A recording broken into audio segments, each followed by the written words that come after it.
Take a moment and think about this statement. What if I said there are only male and female capable of leading and following in various life situations, but no actual leaders and followers? Would this disappoint you? Perhaps we need to do little unlearning here before we search for a new perspective. For me, considering some leaders and others followers is another way of segregating individuals and stratifying them under social identities, where leadership is perceived as superior while followership perceived as inferior status. Philosophically, I would argue that both leaders and followers are myth.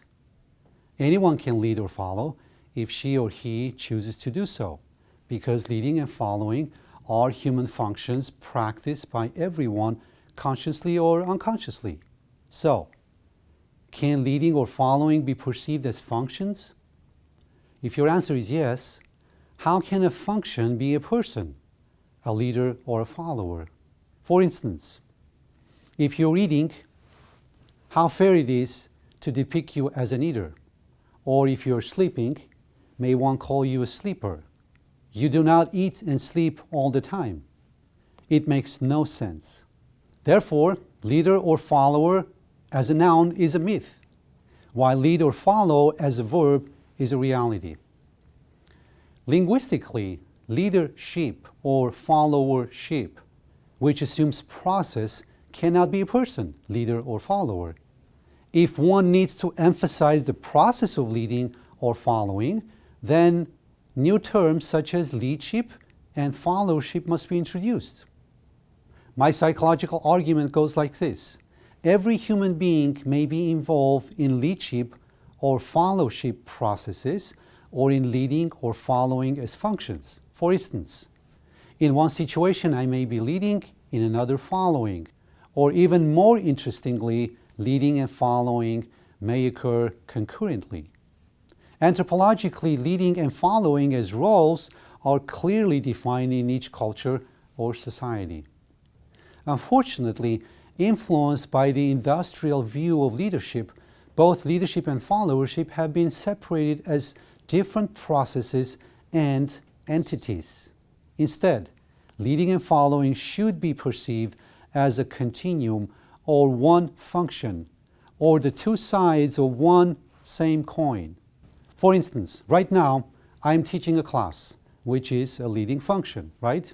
But as I lead, I also do a followership function by doing what I have been asked to do, to teach. So, am I a leader or a follower in this very moment? My answer is neither or, perhaps both. I'm a person that has learned how to lead in one situation and how to follow in another, or lead and follow at the same time. Therefore, functions that I perform in a given moment do not and should not define who I am. In workshops 2 and 3, we will explore followership topics on social identities, followership typologies, followership and leadership roles, and how those roles may shift in any given context. So why study these topics?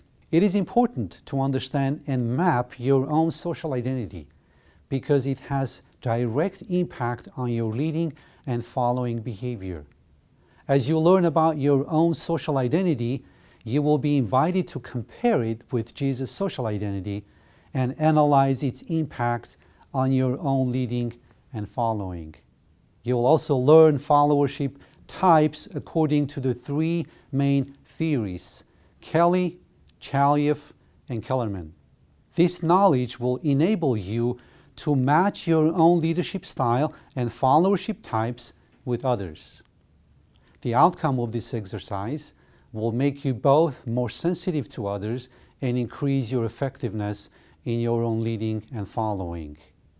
As you study roles and role shifts, particularly interactive, independent, and shifting roles, you will be pleased to recognize the practicality, applicability, and effectiveness of this approach. The video on tango dance has been assigned to watch and analyze for this very purpose.